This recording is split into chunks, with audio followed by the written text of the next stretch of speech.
Twelfth NCERT physics question number 4.18 part part इसका C part exercise 4.18C. An electron traveling west to east enter a chamber having uniform electrostatic field in north to south direction.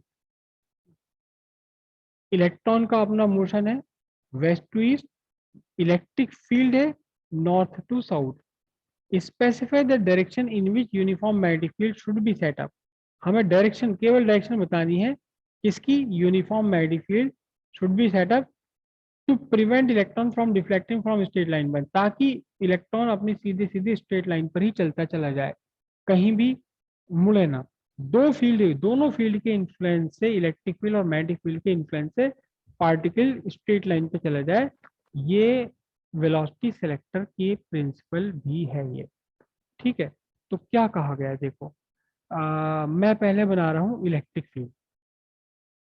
Electric field बना रहा हूं, देखो ये electric field है आपका. This is electric field, this one is electric field. Uniform electric field है ये. This is uniform electric field. और इसे हमने लिखा है क्या, इसे लिखा E vector. Uniform electric field E vector. ठीक है. अब यहां से एक इलेक्ट्रॉन मूव करा, एक इलेक्ट्रॉन ने यहां से चलना शुरू किया. ये इलेक्ट्रॉन है, निगेटिवली चार्ज है इलेक्ट्रॉन, है ना. तो इस पर फोर्स तो इलेक्ट्रिक नहीं नहीं, ये एक क्वेश्चन देख लूँ मैं. इलेक्ट्रॉन वेस्ट टू ईस्ट है और ये यूनिफॉर्म मैग्नेटिक फील्ड है, यूनिफॉर्म इलेक्ट्रोस्टैटिक फील्ड है नॉर्थ टू साउथ. चलो जी, पहले मैं नॉर्थ टू साउथ ही बना दूं. पहले मैं नॉर्थ साउथ और ईस्ट वेस्ट की बना करके कच्चा खत्म करूँ इसका. तो ये हमारा आ गया भाई नॉर्थ साउथ. ठीक है, और ये हो गया आपका ईस्ट से वेस्ट. अब इलेक्ट्रिक फील्ड कहा गया है, इलेक्ट्रिक फील्ड इसमें कहा गया है क्वेश्चन में, इलेक्ट्रिक फील्ड है नॉर्थ टू साउथ और इलेक्ट्रॉन ट्रेवल कर रहा है वेस्ट टू ईस्ट. इलेक्ट्रॉन तो वेस्ट टू ईस्ट कर रहा है, ये मैं बता लूं, this is electron west to east, negatively charge electron है ये. और जिस इलेक्ट्रिक फील्ड में ये मूव कर रहा है, ये इलेक्ट्रिक फील्ड है आपका north south to north. North to south है, साउथ टू नॉर्थ है, मैं भूल गया. नॉर्थ टू साउथ हो, नॉर्थ टू साउथ है, यानी ये वाले काट दो arrow. North to south, this is electric field vector. This one is electric field vector.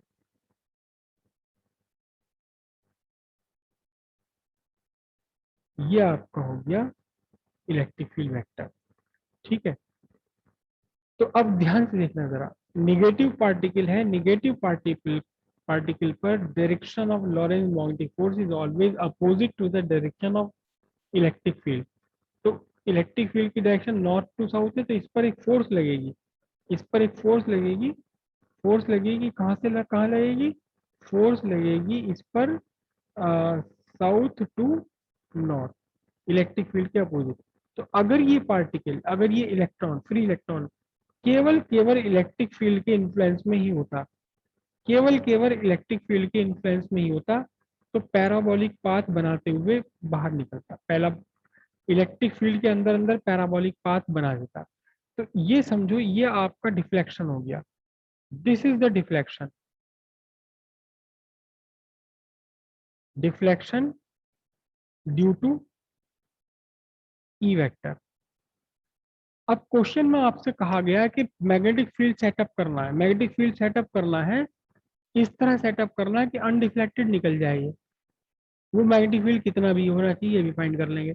Undeflected ये तब निकलेगा पार्टिकल जबकि आपका सेम डिफ्लेक्शन, जितना डिफ्लेक्शन इलेक्ट्रिक फील्ड ने दिया, भले ही वो पैराबोलिक पाथ पे कुछ भी है, उतना ही डिफ्लेक्शन कौन दे दे, उतना ही डिफ्लेक्शन कौन दे दे, उतना ही डिफ्लेक्शन मैग्नेटिक फील्ड दे दे. ये आपका क्या हो गया, deflection due to magnetic field, due to B vector. दोनों डिफ्लेक्शन एक दूसरे के इक्वल और अपोजिट होने चाहिए, इक्वल और अपोजिट होने चाहिए, तभी ये स्ट्रेट लाइन पर इलेक्ट्रॉन निकल पाएगा। तो ये आपका जो मैंने हरे पेन से बनाई है, this is Lorentz electric force. तो फिर लॉरेंज मैग्नेटिक फोर्स कहाँ होनी चाहिए? Against Lorentz electric force, this one must be Lorentz magnetic force. तो फोर्स की डायरेक्शन कहाँ हो? The force must be directed from north to south, this is the force, force होनी चाहिए। इलेक्ट्रॉन का मोशन कहाँ है? इलेक्ट्रॉन का मोशन वेस्ट टू ईस्ट है। तो अब फ्लेमिंग लेफ्ट हैंड रूल लगा लो। फ्लेमिंग लेफ्ट हैंड रूल में आपको अब मोशन यानी वेलोसिटी वेक्टर पता है, मैग्नेटिक इलेक्ट्रिक फील्ड वेक्टर पता है, मैग्नेटिक फील्ड कहाँ हो ये आपको पता लगाना है। ठीक है, zoom out. Magnetic field, into the plane sir. Magnetic field, direction of motion of electron, है ना, और ये आपका फोर्स आ गया। लेकिन ध्यान रखना, ये जो मिडिल फिंगर है, this is the direction of motion of positive particle. तो जो हमारा आंसर आएगा मैग्नेटिक फील्ड का, उसे हमने उल्टा करना पड़ेगा। तो ये इलेक्ट्रिक फील्ड ये हो गया जी आपका, ये मैग्नेटिक फील्ड है, फाइंड करना है। ये तो डायरेक्शन हो गई, डायरेक्शन हो गई कौन सी? इलेक्ट्रोस्टैटिक फोर्स की डायरेक्शन। लेकिन actually Fleming left hand rule में डायरेक्शन, ये जो अंगूठा है, थंब है, this is the direction of positive particle, direction of force on positive particle. तो हमारा पार्टिकल निगेटिव है, तो हमें फ्लेमिंग लेफ्ट हैंड रूल में उल्टी डायरेक्शन लेनी पड़ेगी। This is the direction of magnetic field, this is the direction of force. ये अंगूठा मेरा फोर्स की डायरेक्शन में आ गया। ठीक है, और ये मैग्नेटिक फील्ड होता है, ये मोशन। ये अंगूठा आ गया, अंगूठे को नॉर्थ टू साउथ रखते हुए मैंने इसे कर दिया, मैं कर नहीं पा रहा हूँ, ये फोर्स की डायरेक्शन। ठीक है, और ये फोर्स की डायरेक्शन, और ये अब आपकी होनी चाहिए वेलोसिटी की तरफ, तो ये वेलोसिटी की डायरेक्शन है। ठीक है, ये फोर्स, फोर्स कहाँ से कहाँ होना चाहिए? फोर्स कहाँ से कहाँ होना चाहिए? थोड़ा सा और जूम आउट करूँ अगर हो सके। ये फोर्स आपका होना चाहिए साउथ से नॉर्थ की तरफ, क्योंकि इलेक्ट्रॉन पर फोर्स आपका जो अनडिफ्लेक्टेड बैलेंस, अनडिफ्लेक्टेड मोशन के लिए इलेक्ट्रॉन पर जो भी लॉरेंस फोर्स है, वो होना चाहिए कहाँ से कहाँ? North to east. क्यों? क्योंकि इलेक्ट्रिक फोर्स है कहाँ? साउथ से नॉर्थ की तरफ। तो magnetic force north to south होनी चाहिए, लेकिन क्योंकि निगेटिव पार्टिकल है, इसलिए हमने डायरेक्शन ऑफ फोर्स को उल्टा घुमा दिया। ठीक है, middle finger in the direction of motion of, in the direction of motion of particle, और ये जो आपका sorry first finger in the direction of motion of particle, और ये फर्स्ट फिंगर आपको रिप्रेजेंट कर रही है क्या? Magnetic field. तो मैग्नेटिक फील्ड की डायरेक्शन कहाँ क्या होनी चाहिए? मैग्नेटिक फील्ड की डायरेक्शन होनी चाहिए क्या? Perpendicular to this plane out of plane, perpendicular to the plane out of plane होनी चाहिए। क्या होनी चाहिए magnetic field? Sir into the plane होनी चाहिए। इनटू द प्लेन होनी चाहिए। Yes sir. Yes sir. फिर से देख लेता हूँ, फिर से देख लेता हूँ, फिर से देख लेता हूँ, कंफ्यूजन ये भी हो सकता है। ये हमारी लॉरेंस फोर्स है नॉर्थ टू साउथ, क्योंकि निगेटिव पर है, तो मुझे फोर्स उल्टी लेनी है। तो मेरा फोर्स की डायरेक्शन हो गई, फोर्स की डायरेक्शन का साउथ से नॉर्थ। इतनी बात क्लियर है सबको? ये अंगूठा जो किया साउथ से नॉर्थ की तरफ को ठीक किया, या इसमें कुछ गड़बड़ कर रहा हूँ मैं? बोलो, ये ठीक है मेरा अंगूठा या नहीं?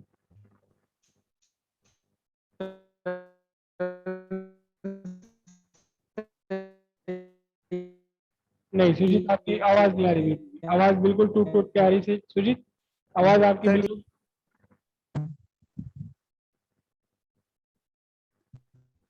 सर ठीक है। ठीक है ना ये? क्योंकि हमें, ये तो फोर्स निगेटिव पार्टिकल पर है, और हमारे फ्लेमिंग लेफ्ट हैंड रूल में फोर्स होती है ऑन पॉजिटिव पार्टिकल। तो जिस डायरेक्शन में हमें फोर्स चाहिए निगेटिव पार्टिकल पर, निगेटिव पार्टिकल पर जिस डायरेक्शन में चाहिए उसके अपोजिट मैंने फोर्स कर ली। ठीक है जी? अब इसके बाद आपको लेना है, ये मिडिल फिंगर होती है in the direction of magnetic field, sorry हाँ, ये मिडिल फिंगर होती है, first finger in the direction of magnetic field, और ये होता है आपका मोशन। तो मोशन को मैं लूँ ये वाला, this is the direction of motion. Okay okay, perpendicularly into the plane आ रहा है। This is the direction of motion of particle, negative particle या तो आप एक काम करो कि निगेटिव की बजाय पॉजिटिव, पॉजिटिव पार्टिकल की निगेटिव है तो डायरेक्शन ऑफ मोशन बदल लो। ये हमने पहली डायरेक्शन ऑफ फोर्स बदल ली है, तो डायरेक्शन ऑफ मोशन जो कच में रखेंगे। ठीक है, तो अब मैग्नेटिक फील्ड का होना चाहिए, मैग्नेटिक फील्ड मेरा होना चाहिए into the plane, perpendicularly into the plane. तो perpendicularly into the plane,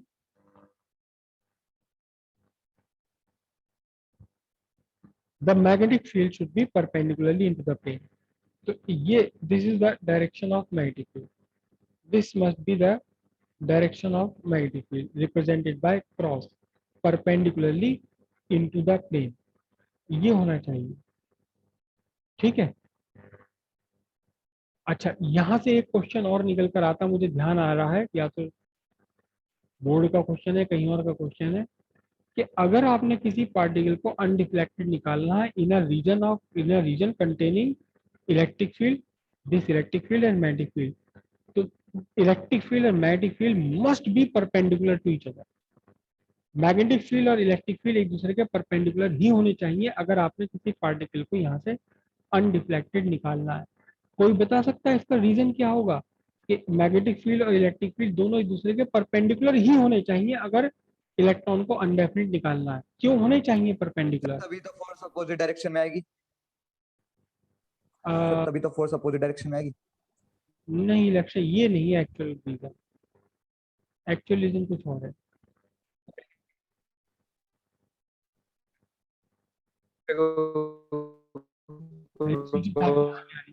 reason मैं बता, जो इलेक्ट्रिक फोर्स इज,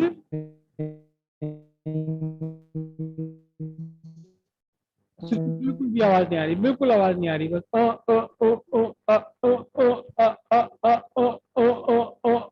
बस ये सुनाई दे रहा है। तो डिस्कस कर लेते हैं इसे। देखिए, electric Lorentz force is in the plane, sir direction में फिर जरूर तो हो जाएगा। सुचित आप ये कह रहे हो कोई और डायरेक्शन अगर परपेंडिकुलर नहीं हुए तो फिर इसका मोशन इलेक्ट्रिक स्ट्रेट लाइन नहीं हो पाएगा, सर्कुलर होगा या कुछ और होगा। देखो ये आंसर देने का सही मेथड नहीं है। आपने कहा कि ऐसा नहीं हुआ तो ये हो जाएगा, आप आंसर ये नहीं दे रहे ऐसा क्यों होना चाहिए, क्यों परपेंडिकुलर होने चाहिए, this is not the answer. आपने आंसर दिया कि परपेंडिकुलर नहीं हुए तो क्या होगा।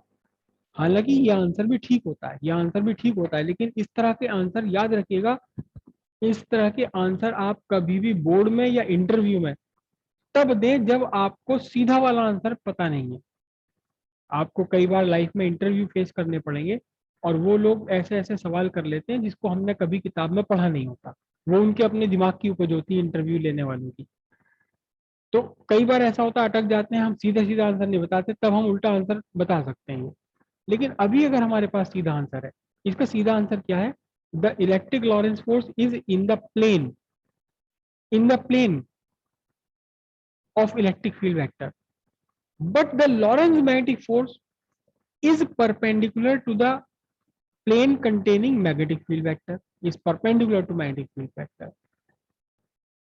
The two forces will balance each other only if the two forces are in the same plane. केवल तभी तो बैलेंस कर सकती हैं। Two forces, electric Lorentz force and magnetic Lorentz force, will balance each other only when the two forces lie in the same plane. To make the Lorentz magnetic force in the plane of electric field vector, the magnetic field should be perpendicular, since the magnetic Lorentz force is perpendicular to magnetic field. Since the Lorentz magnetic force is perpendicular to magnetic field vector, to make Lorentz magnetic force in the plane of electric field vector, magnetic field vector has to be perpendicular. This is the answer, correct answer. चलो आप में से कुछ समझ गए होंगे, कुछ नहीं समझे होंगे। अब ये कितना होना चाहिए, सीधी सी बात है, Lorentz electric force is equal to Lorentz magnetic force. Lorentz electric force कितना हो जाएगा, लॉरेंस इलेक्ट्रिक फोर्स हो जाएगा minus q minus E vector is equal to Lorentz magnetic force कितना हो जाएगा, लॉरेंस मैग्नेटिक फोर्स आ जाएगा आपका आपका कितना होगा, माइनस ई, है ना, माइनस नहीं लगाएंगे इसके अंदर, यहाँ तो इलेक्ट्रिक फील्ड की अपोजिट डायरेक्शन में, इसलिए मैंने माइनस लगा, q q v B, q velocity v और मैग्नेटिक फील्ड बी, और बल्कि मुझे क्रॉस प्रोडक्ट लेना पड़ेगा, ये v vector cross B vector, है ना। और जब मैं इसका केवल मैग्नीट्यूड लूंगा तो E E is equal to E V B हो जाएगा साइन 90, क्योंकि परपेंडिकुलर चलाया गया। अब यहाँ से स्मॉल ई कैंसिल हो जाएगा, तो आपके लिए वेलोसिटी का फॉर्मूला निकल कर आएगा, वेलोसिटी का फॉर्मूला निकल कर आएगा E by B, E by B. जिस, अब अगर यहाँ से बहुत सारे पार्टिकल एंटर हो रहे हैं, तो जिस पार्टिकल की वेलोसिटी ई बाई ई के रेशियो को इक्वल होगी, इस इक्वेशन को सेटिस्फाई कर पाएगी, वो पार्टिकल सीधे सीधे निकल जाएंगे अनडिफ्लेक्टेड। और कोई भी पार्टिकल जिसकी velocity E by B ratio को सेटिस्फाई नहीं कर पा रही, वो पार्टिकल पैराबोलिक पाथ पर, सर्कुलर पाथ पर, नीचे ऊपर, ये कहीं ना कहीं साइड में डिफ्लेक्ट हो जाएंगे, चाहे वो लॉरेंस इलेक्ट्रिक फोर्स के अलोंग डिफ्लेक्ट हो या लॉरेंस मैग्नेटिक फोर्स के अलोंग डिफ्लेक्ट हो। डिपेंड करेगा कि लॉरेंस मैग्नेटिक फोर्स और इलेक्ट्रिक लॉरेंस फोर्स में कौन मैग्नीट्यूड में स्ट्रॉन्गर है। Electric magnetic Lawrence force velocity पे डिपेंड करती है, ज्यादा वेलोसिटी से आ रहा है तो electric magnetic Lawrence force effective होगी, मैग्नेटिक लॉरेंस फोर्स की तरफ को घूम जाएगा। अगर वेलोसिटी कम हुई तो हो सकता है इलेक्ट्रिक लॉरेंस फोर्स इफेक्टिव हो जाए और ये इलेक्ट्रिक फोर्स की डायरेक्शन में घूम जाएगा। लेकिन स्ट्रेट कब निकलेगा, स्ट्रेट पाथ पर केवल तब निकलेगा जब ये वेलोसिटी ई बाय बी को, बी की रेशियो को सेटिस्फाई करे, v is equal to E by B. जब इसे सेटिस्फाई कर देगा तब जा करके आपका ये पार्टिकल निकल जाएगा। तो ये इस तरह से ये प्रिंसिपल है वेलोसिटी सेलेक्टर का, यानी आपके पास बहुत सारे चार्ज पार्टिकल है अलग अलग वेलोसिटी के, उनमें से कोई एक पर्टिकुलर वेलोसिटी वाले पार्टिकल आपको अलग निकालने हैं। तो उस वेलोसिटी में इलेक्ट्रिक फील्ड, मैग्नेटिक फील्ड को इस तरह से आप एडजस्ट करेंगे ताकि ई बाई बी का रेशियो वेलोसिटी के इक्वल आ जाए न्यूमेरिकली, उस वेलोसिटी के इक्वल जिस वेलोसिटी के पार्टिकल आपको पार निकालने हैं। और इस तरह से वो पार्टिकल सीधे सीधे निकल जाएंगे, बाकी सारे डिफ्लेक्ट हो जाएंगे इधर उधर।